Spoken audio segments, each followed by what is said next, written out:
allez faire en sortant d'ici que vous n'avez jamais fait auparavant? Il y a un sage qui dit un jour, il est préférable d'essayer d'accomplir quelque chose de grand et d'échouer que de rien faire et de faire. Si vous n'avez pas de projet dans la vie, c'est probablement le fait que vous êtes l'objet du projet de quelqu'un d'autre. Il y a une opportunité qui se trouve à moi de directeur des ventes, je pense que je devrais appliquer. J'ai dit certainement, vas-y, applique. 2 semaines après, il s'aperçoit que c'est pas lui qu'ils ont choisi. Ils ont choisi une autre personne à sa place pour être directeur des ventes chez Coca-Cola, malgré le fait qu'il avait 10 ans d'expérience et qu'il méritait l'emploi selon lui. Il est furieux, il s'en va dans le bureau du directeur général et il dit « Boss, je veux savoir pourquoi vous ne m'avez pas choisi. » Et le boss lui dit simplement « Jocelyn, assis-toi, je t'explique les raisons pourquoi je t'ai pas choisi. J'ai ton curriculum vitae ici, tu dis avoir 10 ans d'expérience dans les ventes chez Coca-Cola. En fait, Jocelyn, c'est faux. Tu n'as pas 10 ans d'expérience dans les ventes chez Coke, tu as 1 an d'expérience répété 10 fois. » Benjamin Franklin, il a dit ceci, écoutez bien ça, il a dit « Prenez l'argent qui est dans votre portefeuille et investissez-le dans votre esprit. Et en retour, votre esprit va remplir votre portefeuille. » Tu dois prendre la décision de devenir le meilleur dans ce que tu fais. Et si tu n'as pas pris cette décision-là, c'est peut-être justement parce que tu n'aimes pas assez ton travail. 90% des problèmes dans les entreprises surviennent à l'embauche. On n'embauche pas les bonnes personnes. Quand tu éprouves une espèce de vide à l'intérieur de toi parce que tu n'aimes pas ton travail, qu'est-ce que tu fais? Tu tentes de remplir ce vide-là avec des substituts motivationnels. Mais qu'est-ce qui se passe le lendemain matin? C'est un trou sans fond, c'est une chaudière pas de fond. Tu essaies de remplir ça, mais ça ne se remplit pas. Tu te réveilles le lendemain matin, tu as le même mal de vivre et souvent un méchant mal de tête qui va avec ça. Il n'y a pas de mauvaise personne, il y a juste des personnes à la mauvaise place. Souvent, on me demande pourquoi des fois, Patrick, j'ai pas de difficulté à me lever le matin, alors que d'autres fois, là, je pèse sur le snooze 8 fois avant de me lever. Pourquoi? D'où vient la motivation? Prenez le mot motivation et scindez-le en deux, vous allez retrouver le mot motif et action. Ce qui nous pousse à agir dans la vie, ce sont nos motifs, nos projets, nos buts, nos rêves. Tous les gagnants que j'ai rencontrés savent exactement où ils s'en vont. Tu peux pas atteindre une cible que tu vois pas. Il y a un jeune, l'autre fois, qui vient me voir, puis je fais une conférence comme ça, puis il dit « Merci Patrick, tu m'as motivé 5 heures, j'avais besoin d'entendre ça. » Wow, j'ai dit « Les nerfs, je suis désolé si je t'ai motivé aujourd'hui. » Il dit « Qu'est-ce que tu veux dire? Qu'est-ce que tu veux dire? » J'ai dit « Je suis désolé parce que si moi je t'ai motivé ce soir-là, n'importe qui en sortant d'ici pourrait te démotiver.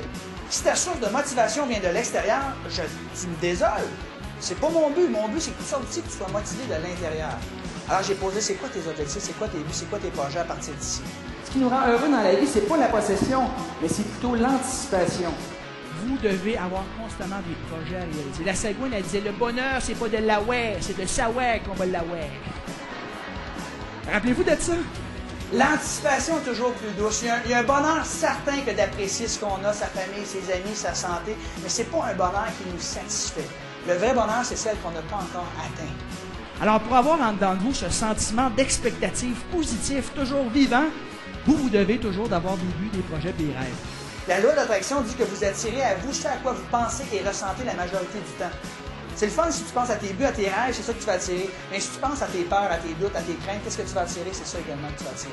Quand vous visualisez toujours avec les 5 sens. C'est pas tant ce que vous pensez qui va faire en sorte que vous allez attirer ça à vous, c'est surtout ce que vous ressentez à l'intérieur de vous. Notre pire ennemi, c'est qui? C'est nous-mêmes. Faites attention à votre discours intérieur. Tu ne peux pas réaliser quelque chose à l'extérieur si tu ne l'as pas d'abord réalisé à l'intérieur de toi-même. Qu'est-ce que vous pensez de vous-même par rapport au fait que vous allez atteindre ou non vos objectifs? Peu importe le fait que tu as déjà survécu à une maladie grave, par rapport au fait que peut-être tu n'as pas eu la chance d'aller à l'école longtemps quand tu étais jeune, peut-être que ton père te battait quand tu étais jeune, peut-être que tu as subi 2 divorces, peut-être que tu étais en affaires un jour et tu as fait faillite. On a tous vécu des obstacles dans le passé. Mais ça, c'est pas important. C'est quoi qui est important? C'est qu'est-ce qu'on pense de nous-mêmes. Parce que ça, plus que n'importe quoi d'autre, va déterminer les limites de nos accomplissements futurs. Tout ce qu'on fait dans la vie, c'est pour gagner l'estime de ceux qu'on estime, le respect de ceux qu'on respecte, l'amour de ceux qu'on aime. 20 et 30% des entreprises sont encore existantes après 5 ans. C'est pas beaucoup. Mais regardez les entreprises qui ont un mentor. Les franchisés, par exemple, 70 à 80% de ces entreprises-là sont encore en vie après 5 ans. Pourquoi vous pensez?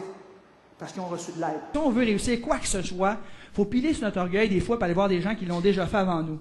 Il y a plein de gens qui vont sortir d'ici, qui vont prendre des décisions irrévocables par rapport à leur vie. Mais c'est pas important ce que vous allez prendre comme décision. C'est quoi qui est important?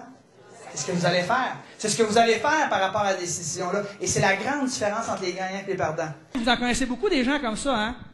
Qui ont juste une patte. Hein? Travail, 80 heures par semaine. 3 ans, ils n'ont pas pris de vacances, hein? Puis ils se vantent en plus, ces gens-là. Vous savez ce qui se passe à un moment donné? C'est ça qui se passe à un moment donné. C'est-à-dire, cancer, burn-out, divorce, suicide. Attendez pas que ça vous arrive. Ayez une vie équilibrée. Rappelez-vous la métaphore de la chaise. Vous voulez avoir du succès dans la vie, vous devez avoir les objectifs dans tous les domaines de votre vie. Vous savez ce que la plupart des gens font en se levant le matin? Ils vont lire le journal. Qu'est-ce qu'ils font la majorité des gens le soir avant d'aller se coucher? Ils vont écouter le téléjournal, hein, les nouvelles. Saviez-vous que pour chaque nouvelle positive, il y en a 16 négatives? On travaillait de 10 h le matin à 11 h le soir, 7 jours sur 7. Hein, plus de 80 heures par semaine. Pas le temps de m'entraîner, pas le temps de lire, pas le temps de retourner les appels de mes parents. Je prenais mieux soin de mes clients que mes parents. J'avais plus d'amis. Hein, j'avais 3 grippes cet été-là. J'ai vraiment 0 équilibre dans ma vie. Un moment, ma blonde, elle m'appelle, Nathalie, elle dit « Patrick, il faut qu'on se parle ce soir. » C'est jamais bon signe quand ça arrive. Hein? Nathalie, je peux pas sortir, je vais terminer tard, c'est une grosse journée, il fait beau, tout ça. Elle dit « Patrick, il faut qu'on se parle. » Je dis « OK, viens me voir à 11h15. » Elle dit « Je vais être là. On va marcher dans le parc. » Elle me dit « Patrick, tu sais, on parlait peut-être un jour d'avoir des enfants ensemble, qu'on s'aime, tout ça. » Je dis « Oui, j'y crois encore. » Mais je dis « Patrick, ça n'arrivera pas. » Je dis « Pourquoi tu me dis ça? » Il dit « Patrick, j'ai maintenant la certitude que tu aimes plus ton travail que tu m'aimes moins et pour ça, je te quitte. » 2 semaines après, j'ai fait un burn-out. Je gagnais des sous, je n'avais même pas le temps de dépenser l'argent que je gagnais. Cherchez pas à devenir la personne la plus riche du cimetière.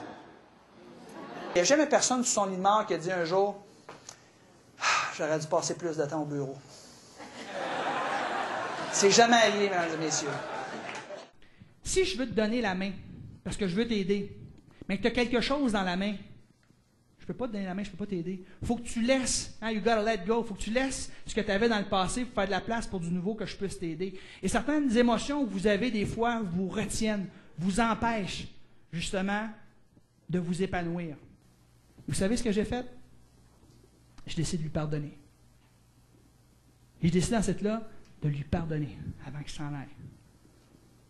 Vous savez, vous voulez être heureux une journée, vengez-vous. Vous voulez être heureux toute votre vie? Pardonnez.